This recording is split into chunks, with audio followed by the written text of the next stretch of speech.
ಓಂ ಶ್ರೀ ಗುರುಭ್ಯೋ ನಮಃ. ಹರಿ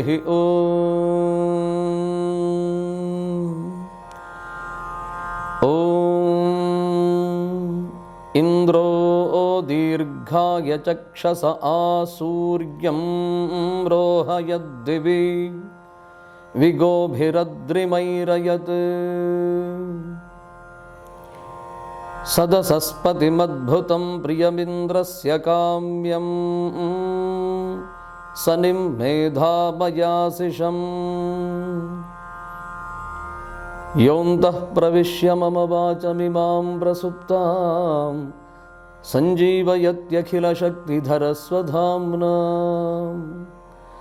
ಅನ್ಯಾಂಶ್ಚ ಹಸ್ತಚರಣಶ್ರವಣತ್ವಗಾದೀನ್ ಪ್ರಾಣಾನ್ ನಮೋ ಭಗವತೆ ಪುರುಷಾಯ ತುಭ್ಯಂ. ಪ್ರಾಣಾನ್ ನಮೋ ಭಗವತೆ ಪುರುಷಾಯ ತಸ್ಮೈ. ಸರ್ವೇಭ್ಯೋ ನಮೋ ನಮಃ. ಪುನಃ ಸ್ವಗತಕ್ಕೆ ಸ್ವಾಗತ.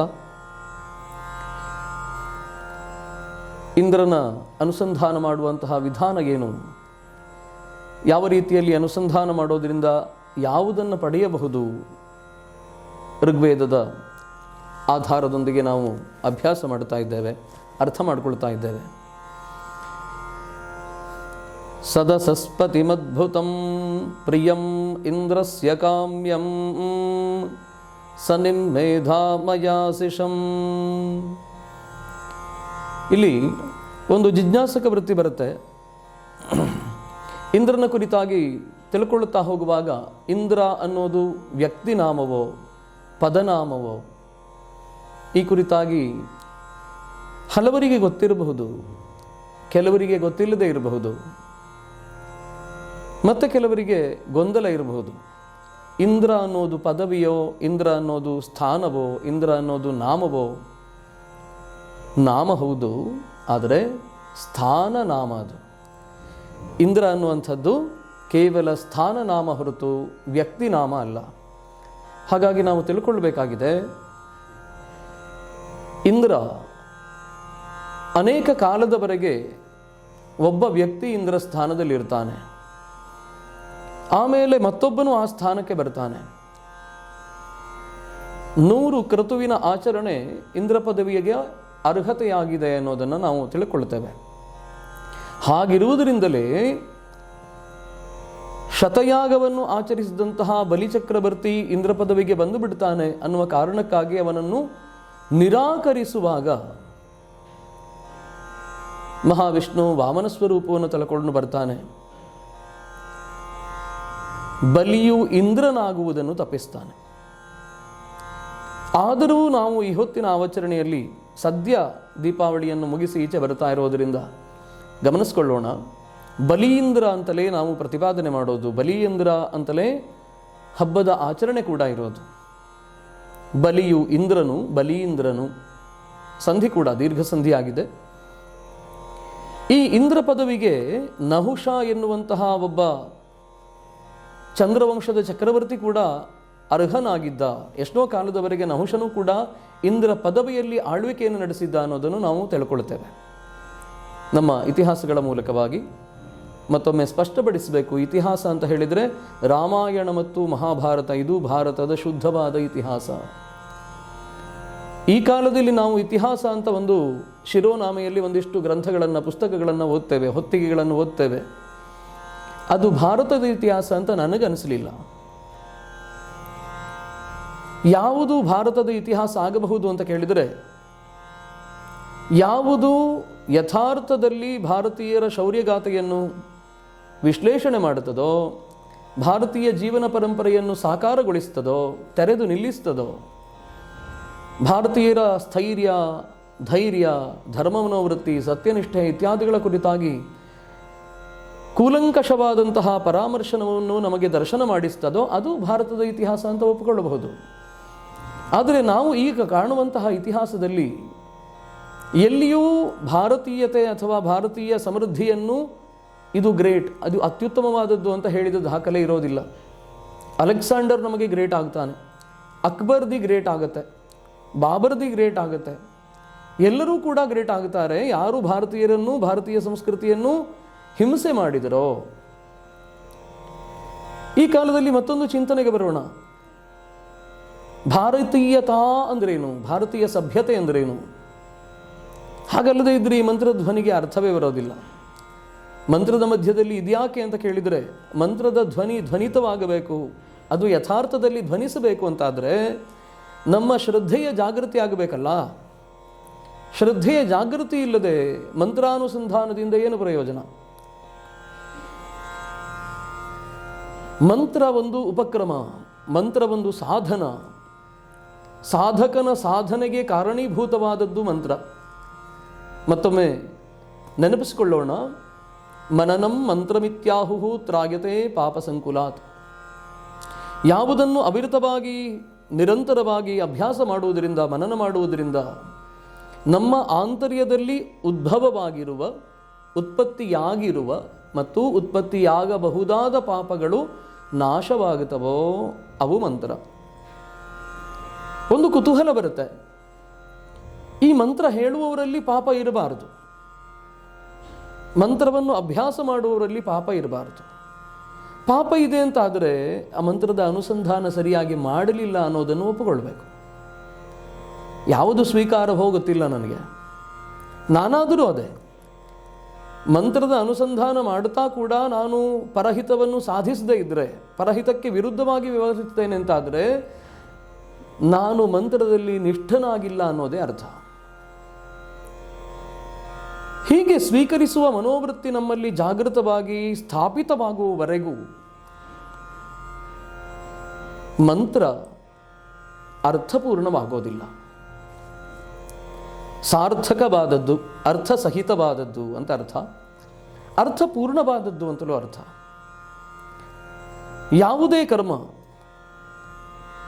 ಯಾವುದೇ ಕರ್ಮ ಆಗಲಿ ಅದು ನಿರರ್ಥಕವಾಗಬಾರದು, ಸಾರ್ಥಕವಾಗಬೇಕು, ಅರ್ಥಪೂರ್ಣವಾಗಬೇಕು. ಅಂದರೆ ಏನು? ಕರ್ಮದ ಲಕ್ಷ್ಯ ಇರೋದು ಪರಿಣಾಮದಲ್ಲಿ, ಅದುವೇ ಕರ್ಮದ ಅರ್ಥ. ನಾನು ರಾತ್ರಿ ಮಲಗುತ್ತೇನೆ ಅಂತಾದರೆ ನಿದ್ರಾ ಎನ್ನುವ ಕರ್ಮ, ನಿದ್ರಾ ಎನ್ನುವ ಕರ್ಮಕ್ಕೆ ಉದ್ದೇಶ ಏನು?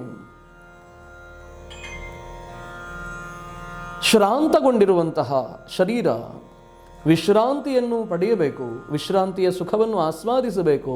ಯಾಕೆ ವಿಶ್ರಾಂತಿಯ ಸುಖ ಬೇಕು ಅಂತ ಕೇಳಿದರೆ, ಪುನಃ ಮತ್ತಷ್ಟು ದೃಢತೆಯಿಂದ, ಮತ್ತಷ್ಟು ಉತ್ಸಾಹದಿಂದ, ಮತ್ತಷ್ಟು ಭದ್ರವಾದಂತಹ ಲಕ್ಷ್ಯ ಸಾಧನಾ ಅಂಶಗಳಿಂದ ಪ್ರೇರಿತರಾಗಬೇಕು ನಾವು. ಹಾಗಾಗಿ ನಿದ್ರೆ ಅನ್ನೋದು ನಮಗೆ ಅಗತ್ಯ ಕೂಡ. ಇದು ನಿದ್ರೆಯ ಉದ್ದೇಶವಾಗಿದೆ. ನಿದ್ದೆ ಮಾಡಬೇಕು ಅಂತ ನಿದ್ದೆ ಮಾಡೋದು ಬೇರೆ. ಆಯಾಸಗೊಂಡ ಶರೀರಕ್ಕೆ ತನ್ನಿಂದ ತಾನೇ ನಿದ್ದೆ ಬರುತ್ತದೆ ಅನ್ನೋದು ಭಾರತೀಯ ಸಿದ್ಧಾಂತ. ಹಾಗಾಗಿ ಶರೀರವನ್ನು ಆಯಾಸದ ಮುಖದತ್ತ ಸಾಗಿಸೋದು ನಮ್ಮ ಉದ್ದೇಶ. ಶರೀರಾಯಾಸ ಜನನಂ ಕರ್ಮ ವ್ಯಾಯಾಮ ಸಂಜ್ಞಿತಂ. ಆಯುರ್ವೇದದಲ್ಲಿ ಒಂದು ಮಾತು ಬರುತ್ತದೆ, ಶರೀರ ಆಯಾಸ ಜನನಂ ಕರ್ಮ ವ್ಯಾಯಾಮ ಸಂಜ್ಞಿತಂ. ವ್ಯಾಯಾಮ ಎನ್ನುವಂತಹ ಸಂಜ್ಞೆಯುಳ್ಳ ಕರ್ಮ ಯಾವುದದು? ಶರೀರವನ್ನು ಆಯಾಸದಿಂದ ಪೂರ್ಣ ಮಾಡುವಂಥದ್ದು, ಶರೀರಕ್ಕೆ ಆಯಾಸವನ್ನು ಕಲ್ಪಿಸುವಂತಹ ಕರ್ಮ ಏನಿದೆ ಅದು ವ್ಯಾಯಾಮ. ಸರಿಯಾದ ಒಂದು ನಿರ್ಧಾರವನ್ನು ಕೊಡಬೇಕು. ಮಲಗುವಿಕೆ ಅನ್ನೋದು ನಮ್ಮ ಶರೀರದಲ್ಲಿ ಅನೇಕ ವಿಧವಾದಂತಹ ವಿಕಾರಗಳನ್ನು ಉತ್ಪತ್ತಿ ಮಾಡಲಿಕ್ಕೆ ಸಾಧ್ಯ. ಅದು ಆಹಾರ ದೋಷದಿಂದಲೂ ಕೂಡ ಉತ್ಪತ್ತಿ ಆಗುತ್ತೆ. ಉಣ್ಣುವಂತಹ ಆಹಾರ ನಮಗೆ ಅತ್ಯಂತ ಇಷ್ಟ, ಅದುವೇ ಸ್ವಾದಿಷ್ಟ. ಹಾಗೆ ನಾವು ಭ್ರಮಿಸಿದೆವು ಅಂತಾದರೆ ಸ್ವಲ್ಪ ಹೆಚ್ಚು ತಗೊಳ್ಳುವಂತಹ ಅಭ್ಯಾಸ ಇರುತ್ತೆ ನಮಗೆ. ನೈಷ್ಠಿಕವಾದಂತಹ ಸಿದ್ಧಾಂತಕ್ಕೆ ನಾವೆಲ್ಲರೂ ಬದ್ಧರಲ್ಲ. ನೈಷ್ಠಿಕವಾದ ಸಿದ್ಧಾಂತ ಎಲ್ಲರಿಗೂ ಗೊತ್ತಿದೆ. ಇದು ಅತ್ಯಂತ ಮಧುರವಾದ ಆಹಾರ. ಹಾಗಾಗಿ ಮಧುರಕ್ಕೆ ಒಂದು ಮಾಪನ ಇದೆ ನಮ್ಮಲ್ಲಿ. ಎಲೆ ಎಷ್ಟು ವಿಶಾಲವಾಗಿರುತ್ತದೋ ಆ ವಿಶಾಲತೆಗೆ, ಎಲೆಯ ವೈಶಾಲ್ಯಕ್ಕೆ ಸರಿಯಾಗಿ ಮಧುರಾನ್ನವನ್ನು ಬಡಿಸೋದಿಲ್ಲ ನಾವು. ಎಲೆಯ ಒಂದು ಪಾರ್ಶ್ವಕ್ಕೆ ಮಧುರಾನ್ನವನ್ನು ಬಡಿಸ್ತೇವೆ. ಹಾಗಿದ್ರೆ ಏನರ್ಥ? ಮಧುರಾನ್ನದ ಅಪೇಕ್ಷೆ ನಮಗಿರಬೇಕಾದದ್ದು ಇಷ್ಟು ಮಾತ್ರವೇ ಅನ್ನೋದನ್ನು ನಾವು ಅರ್ಥವಿಸಿಕೊಳ್ಳಬೇಕು. ಭೋಜನದಲ್ಲಿರುವಂತಹ ಎಲ್ಲ ಅವಯವಗಳನ್ನು ಅಂಗಾಂಗಗಳನ್ನು ಗ್ರಹಿಸಿದರೆ ನಾವು ಈ ಭಾಷೆಯಲ್ಲೇ ವ್ಯವಹರಿಸೋಕ್ಕೆ ಪ್ರಯತ್ನ ಮಾಡೋಣ. ಭೋಜನದ ಅಂಗಾಂಗಗಳು ಅಂದ್ರೇನು? ಭೋಜನದ ವಸ್ತುಗಳು ಅಂತ ಅರ್ಥ. ಒಂದು ಬಾಳೆ ಎಲೆಯನ್ನು ವಿಸ್ತಾರವಾಗಿ ಹರಡುತ್ತೇವೆ. ಆ ಬಾಳೆ ಎಲೆಗೆ ಮೊದಲಿಗೂ ಬರಬೇಕಾದದ್ದು ತುಪ್ಪ. ನಾವು ತಿಳಿದಿದ್ದೇವೆ, ಆಜ್ಯಂ ಸುರಾಣಾಂ ಆಹಾರ, ದೇವತೆಗಳ ಆಹಾರ ತುಪ್ಪ ಎನ್ನುವಂಥದ್ದು. ಯಾಕೆ ತುಪ್ಪವೇ ದೇವತೆಗಳ ಆಹಾರ ಅಂತ ಯೋಚನೆ ಮಾಡಿದರೆ ಪ್ರಾಯ ಹೇಳಿರಬಹುದು. ಮತ್ತೊಮ್ಮೆ ಆವರ್ತನೆ ಮಾಡೋಣ. ಮಾತಲ್ಲಿಯೂ ಕೂಡ ನಾಲ್ಕನೆಯ ಮಾತಿಗೆ ಹೆಚ್ಚು ಗೌರವ, ನಾಲ್ಕನೆಯ ವೃತ್ತಿಯಿಂದ ಬಂದಂತಹ ಮಾತಿಗೆ ಗೌರವ ಹೆಚ್ಚು. ತುರಿಯಂ ವಾಚೋ ಮನುಷ್ಯ ವದಂತಿ, ನಾಲ್ಕನೆಯ ಮಾತು ಅದು. ಪರ, ಪಶ್ಯಂತಿ, ಮಧ್ಯಮ ಮತ್ತು ವೈಖರಿ ಅಂತ 4 ಮಾತಿನ ವೃತ್ತಿಗಳು. ವೈಖರಿ ಎನ್ನುವ ವೃತ್ತಿಗೆ ಬಂದಾಗ ನಾವು ಮಾತಾಡೋದು ಅತ್ಯಂತ ಸ್ಪಷ್ಟವಾಗುತ್ತದೆ. ನಮ್ಮ ಮಾತು ಎಲ್ಲರಿಗೂ ಅರ್ಥವನ್ನು ಉಂಟು ಮಾಡುವುದಕ್ಕೆ, ಉತ್ಪಾದನೆ ಮಾಡುವುದಕ್ಕೆ ಸಮರ್ಥವಾಗುತ್ತದೆ. ಹಾಗೆಯೇ 4ನೆಯ ಅವಸ್ಥೆಯಲ್ಲಿರುವಂತಹ ದ್ರವ್ಯ ಅದು ಆಜ್ಯ, ಅದು ತುಪ್ಪ. ವಿವೇಚನೆ ಮಾಡಿಕೊಳ್ಳೋಣ. ತುಪ್ಪದ ಮೊದಲಿನ ರೂಪ ಹಾಲು. ಸ್ವಾಭಾವಿಕವಾಗಿ ಗೋವಿನಿಂದ ಲಭ್ಯವಾದಂತಹ ಹಾಲನ್ನು ನಾವು ಸಂಸ್ಕರಣಗೊಳಿಸ್ತೇವೆ, ಅದಕ್ಕೆ ಹುಳಿ ಹಿಂಡುತ್ತೇವೆ. ಈಗ ನಮಗೆ ಮೊಸರು ಸಿಗುತ್ತದೆ. ಹಾಲಿನ 2ನೆಯ ರೂಪಾಂತರ ಮೊಸರು, ದಧಿ. ಈ ದಧಿಯನ್ನು ಮಥನ ಮಾಡುತ್ತಾ ಅಲ್ಲಿಂದ ಹೊಸತಾಗಿ ಒಂದು ವಸ್ತುವನ್ನು ಪಡ್ಕೊಳ್ಳುತ್ತೇವೆ, ನವನೀತ, ಬೆಣ್ಣೆ ಅಂತ ಕನ್ನಡದಲ್ಲಿ ಹೇಳೋದು. ಹಾಲಿನಲ್ಲಿ ಅವ್ಯಕ್ತವಾಗಿರುವಂತಹ ಈ ಅಂಶ ಕೆನೆಯ ರೂಪದಲ್ಲಿ ಮೇಲ್ಭಾಗಕ್ಕೆ ಬಂದು ಮಥನ ಕ್ರಿಯೆಯ ಮೂಲಕವಾಗಿ ನಮಗೆ ಹೊರಗೆ ಕಾಣುತ್ತಾ ಇದೆ, ಪ್ರತ್ಯಕ್ಷವಾಗಿ ವೇದ್ಯವಾಯಿತು. ಅಂದರೆ ಅರ್ಥ ಏನು? ನಾವು 2 ಅಂಶವನ್ನು ಗ್ರಹಿಸಬೇಕು. ಯಾವುದು ಹಾಲಿನಲ್ಲಿ ಅವ್ಯಕ್ತವಾಗಿರುವಂತಹ ತುಪ್ಪವೋ ಅಥವಾ ಬೆಣ್ಣೆಯೋ, ನಮ್ಮ ಕಣ್ಣಿಗೆ ಹಾಲಿನ ರೂಪದಲ್ಲಿ ಆ ವಸ್ತು ಇರುವಾಗ ಕಾಣಿಸ್ತಾ ಇರಲಿಲ್ಲ. ಹಾಗಿದ್ರೆ ನಾವು ಒಂದು ಸಿದ್ಧಾಂತಕ್ಕೆ ಬರಬಹುದು, ಹಾಲಿನಲ್ಲಿ ಬೆಣ್ಣೆ ಇಲ್ಲ ಅಂತ ಹೇಳ್ಬೋದು. ಆದರೆ ಆ ಹಾಲಿಗೆ ಸಂಸ್ಕಾರವನ್ನು ಕೊಟ್ಟು ಮೊಸರಾಗಿಸಿ ಮೊಸರನ್ನು ಕಡೆದಾಗ ನಮಗೆ ಬೆಣ್ಣೆ ಲಭ್ಯವಾಯಿತಲ್ಲ. ಹಾಗೆಯೇ ಪ್ರತ್ಯಕ್ಷ ಒಂದೇ ಪ್ರಮಾಣ ಅಲ್ಲ ಅನ್ನೋದನ್ನು ನಾವು ಒಪ್ಪಿಕೊಳ್ಳಬೇಕಾಗತ್ತೆ. ಪ್ರತ್ಯಕ್ಷ ಒಂದು ಪ್ರಮಾಣ, ಆದರೆ ಪ್ರತ್ಯಕ್ಷಕ್ಕೆ ಭಿನ್ನವಾದಂತಹ ಅನೇಕ ಪ್ರಮಾಣಗಳಿವೆ ಸಿದ್ಧಾಂತವನ್ನು ಸ್ಥಾಪನೆ ಮಾಡೋದಕ್ಕೆ. ಅದಕ್ಕಾಗಿಯೇ ಯಾರಲ್ಲಿ ವಿವೇಚನಾ ಶಕ್ತಿ ಇಲ್ಲವೋ, ಯಾರಲ್ಲಿ ಅವಲೋಕನ ಧರ್ಮ ಇರೋದಿಲ್ವೋ ಅಂಥವರಲ್ಲಿ ವಾದ ಅನಗತ್ಯವಾದದ್ದು. ನಮ್ಮಲ್ಲಿ ಎಷ್ಟೋ ಪ್ರಶ್ನೆಗಳು ಬಂದಿವೆ. ಭಾರತೀಯ ಸಿದ್ಧಾಂತವನ್ನು ಹಿಂದೂ ಧರ್ಮದ ಸಿದ್ಧಾಂತ ಅಂತ ಗುರುತಿಸುವವರು ಎಷ್ಟೋ ಜನ ಇದ್ದಾರೆ. ಹಿಂದೂ ಧರ್ಮದ ಸಿದ್ಧಾಂತ ಅಂತ ಹೇಳಿದ ತಕ್ಷಣದಲ್ಲಿ ವಿರೋಧ ಮಾಡೋದಕ್ಕೆ ಹಿಂದೂಗಳಲ್ಲಿಯೇ ಸಾಕಷ್ಟು ಜನ ಇದ್ದಾರೆ. ಅಂತಹ ವಿರೋಧದ ಶಬ್ದಗಳು ಅತ್ಯಂತ ವಿಜೃಂಭಿಸುವುದಕ್ಕೆ ಪ್ರಾರಂಭ ಮಾಡಿದಾಗ ಎಷ್ಟೋ ಜನ ಬಂದು ಕೇಳೋದಿದೆ, ನೀವು ಇವರಿಗೊಂದು ಉತ್ತರ ಕೊಡಿ, ಅವರಿಗೊಂದು ಉತ್ತರ ಕೊಡಿ ಅಂತ.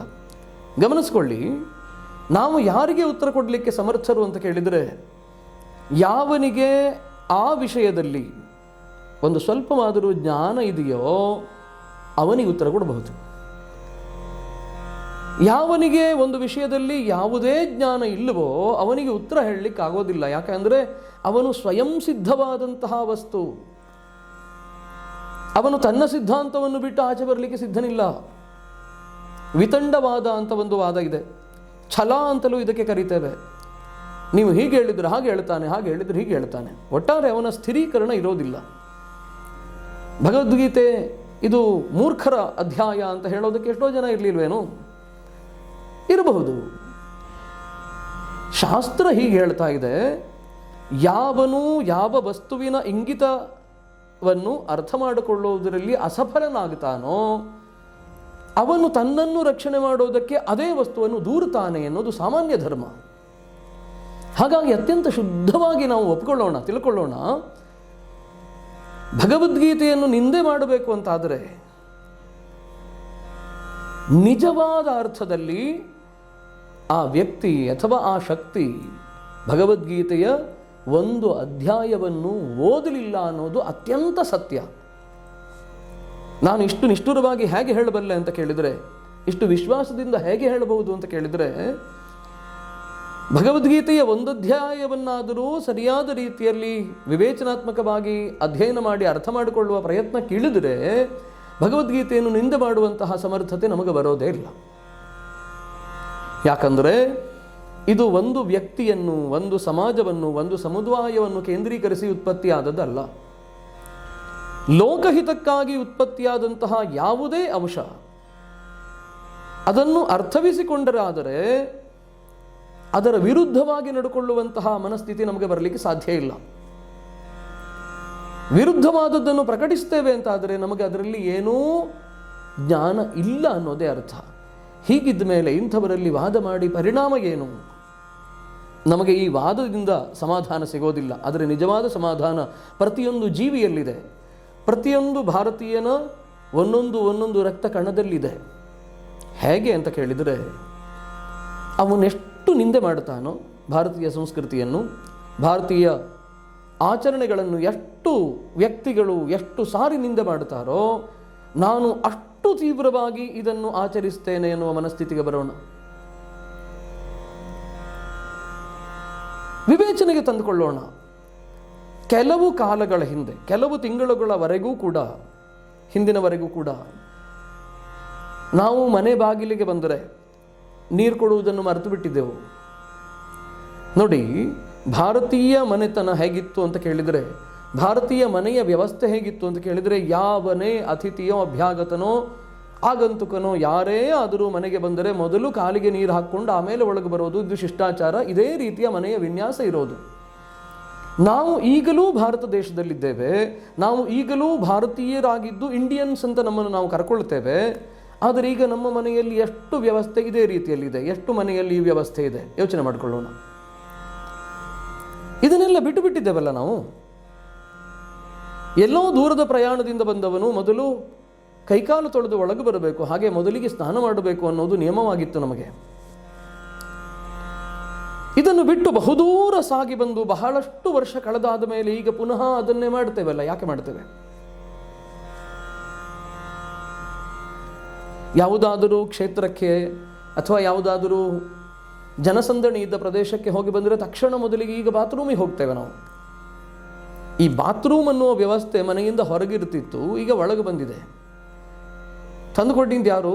ಹೇಗೆ ತಂದುಕೊಂಡೆವು? ನಾವು ಭಾರತೀಯರಾಗಿದ್ದಷ್ಟು ಕಾಲ ಈ ವ್ಯವಸ್ಥೆಗೆ ಬಂದಿರಲಿಲ್ಲ. ನಿಜವಾಗಿ ಹೇಳ್ತಾ ಇದ್ದೇನೆ, ಸ್ವಲ್ಪ ಎದೆ ಮೇಲೆ ಕಳ್ಗಿಟ್ಟುಕೊಂಡು, ನಾನು ಹೇಳಿದ್ದಕ್ಕೆ ನಂಬೋದು ಬೇಡ, ನನ್ನನ್ನು ನಂಬೋದೇ ಬೇಡ ಯಾರು ಕೂಡ. ಎದೆ ಮೇಲೆ ಕೈ ಇಟ್ಟುಕೊಂಡು ಕಣ್ಣು ಮುಚ್ಚಿಕೊಂಡು ಆಲೋಚನೆ ಮಾಡೋಣ. ನಾವು ಎಷ್ಟು ದಿನ ಶುದ್ಧವಾಗಿ ನಮ್ಮನ್ನು ಭಾರತೀಯರು ಅಂತಲೇ ಒಪ್ಪಿಕೊಂಡಿದ್ದೇವೋ, ಹಾಗೇ ಕರೆಯಲಿಕ್ಕೆ ಸಂತೋಷ ಪಡುತ್ತಿದ್ದೆವೋ, ಅಷ್ಟು ಕಾಲ ಈ ಬಾತ್ರೂಮ್ ಅಥವಾ ಟಾಯ್ಲೆಟ್ ಅನ್ನೋ ವ್ಯವಸ್ಥೆಗಳು ಮನೆಯ ಒಳಗೆ ಪ್ರವೇಶ ಮಾಡಿರಲಿಲ್ಲ. ಯಾವಾಗ ನಾವು ಇಂಡಿಯನ್ಸ್ ಆದವೋ ಆಮೇಲೆ ಇವೆಲ್ಲವೂ ಮನೆಯಿಂದ ಹೊರಗೆ ಹೋಗಲೇ ಇಲ್ಲ. ಒಪ್ಕೊಳ್ತೀರೋ ಬಿಡ್ತೀರೋ ನಿಮಗೆ ಬಿಟ್ಟಿದ್ದು, ನಾನೇನು ಮಾಡಲಿಕ್ಕಾಗೋದಿಲ್ಲ. ಹೀಗೆ ಅನೇಕ ವರ್ಷಗಳ ಕಾಲ ಹೊರಗಿರಬೇಕಾದದ್ದಿಲ್ಲ, ಒಳಗಿರಬೇಕು. ಹೊರಗಿಂದ ಬಂದವನು ಬೂಟ್ ಕಾಲಲ್ಲಿಯೇ ಒಳಗೆ ಬರಬಹುದು. ಕಾಲು ತೊಳಬೇಕು ಅಂತಿಲ್ಲ, ಕೈ ತೊಳಿಬೇಕು ಅಂತಿಲ್ಲ. ಯಾರನ್ನು ಹೇಗೆ ಬೇಕಾದರೂ ಮುಟ್ಕೊಡಬಹುದು, ಯಾರಿಗೆ ಹೇಗೆ ಬೇಕಾದರೂ ಮುತ್ತಿಡಬಹುದು. ಇದು ಶ್ರೇಷ್ಠವಾದ ಸಂಸ್ಕೃತಿ, ಪಾಶ್ಚಾತ್ಯರಿಂದ ನಮಗೆ ಲಭ್ಯವಾದದ್ದು ಅಂತ ಹಾರಾಡ್ತಾ ಇದ್ದೇವಲ್ಲ, ನೆಲದಿಂದ ಸ್ವಲ್ಪ ಮೇಲೆ ಓಡ್ತಾ ಇದ್ವಿ ನಾವು. ಈಗ ಪುನಃ ಯಾರಿಗಾದರೂ ಕೈ ಕೊಡಬೇಕು ಅಂತಾದರೆ ನಮಗೆ ಮೈ ನಡುಕ ಬರ್ತದೆ. ಯಾಕೆ ಬರುತ್ತೆ? ಇದು ಸಂಸ್ಕಾರದ ಹಿಂದಿನ ವೈಜ್ಞಾನಿಕತೆಯನ್ನು ನಾವು ಅರ್ಥ ಮಾಡಿಕೊಳ್ಳಬೇಕಿತ್ತು. ನಮ್ಮ ಪೂರ್ವಜರು ತಮ್ಮ ಹೆಸರಿನ ಅಭಿವೃದ್ಧಿಯ ಆಕಾಂಕ್ಷಿಗಳಾಗಿರಲಿಲ್ಲ. ಹಾಗಾಗಿಯೇ ಯಾವುದೇ ಸಿದ್ಧಾಂತವನ್ನು ಪ್ರತಿಪಾದನೆ ಮಾಡಿದರೂ ಕೂಡ it is found by so and so ಅಂತ ಕೆಳಗಡೆ ಬರೆಯೋ ಅಭ್ಯಾಸ ನಮಗಿರಲಿಲ್ಲ. ವೇದವನ್ನು ವಿಭಜನೆ ಮಾಡಿದಂತಹ ಶ್ರೇಯ ವ್ಯಾಸ ಮಹರ್ಷಿಗಳೇ ಸಿಗಬೇಕು ಅಂತ ನಾವು ಅರ್ಥ ಮಾಡಿಕೊಂಡಿದ್ದೇವೆ ಹೊರತು, ವ್ಯಾಸರೆಲ್ಲೂ ತನ್ನಿಂದ ವಿಭಜಿತವಾದದ್ದು ವೇದ, ತಾನೇ ಇದನ್ನು ಮಾಡಿದ್ದೇನೆ ಅಂತ ಹೇಳ್ಕೊಂಡು ತಿರುಗಾಡಲಿಲ್ಲ. ಭಾರತೀಯರ ಹಿರಿಮೆ ಅದು. ಲೋಕಹಿತಕ್ಕಾಗಿ ತನ್ನ ಕೊಡುಗೆ ಇರಬೇಕು. ಯಾಕೆಂದರೆ ನನ್ನ ಜೀವನ, ಒಂದೊಂದು ಕ್ಷಣದ ಜೀವನವೂ ಕೂಡ ಕೇವಲ ತನ್ನಿಂದ ನಿರ್ಮಿತವಾದದ್ದಲ್ಲ, ತನ್ನಿಂದ ವಿಕಸಿತವಾದದ್ದಲ್ಲ, ಸಮಾಜದಿಂದ, ಪರಿಸರದಿಂದ, ಪ್ರಕೃತಿಯಿಂದ ವಿಕಸಿತವಾಗಿದೆ ಅನ್ನುವಂತಹ ದೃಢವಾದ ನಿರ್ಧಾರಕ್ಕೆ ಬಂದವರಾಗಿತ್ತು ಭಾರತೀಯರು.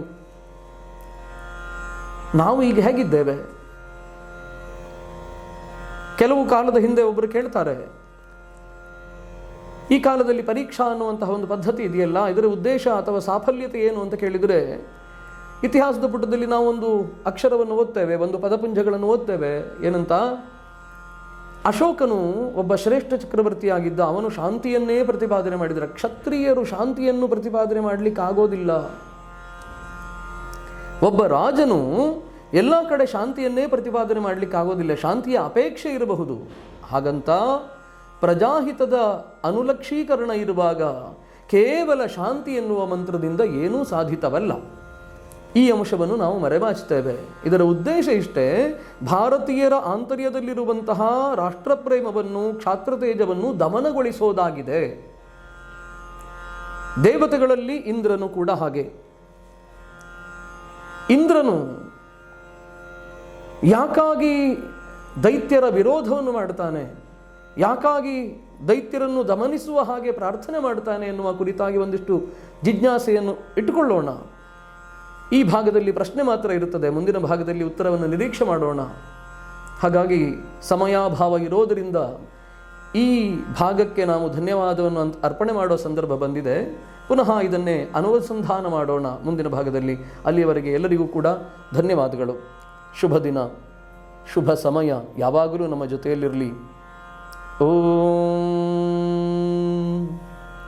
ಉದ್ದೇಪ್ಯಸ್ವಜಾತವೇದೋ ಬಗ್ಧನ್ ನಿರೃತಿಂಬಪ ಪಶೋಗ್ಶ್ಚ ಮಹ್ಯವಾವಹ ಜೀವನಂಚ ದಿಶೋ ದಿಶಾ. ನಮೋ ನಮಃ.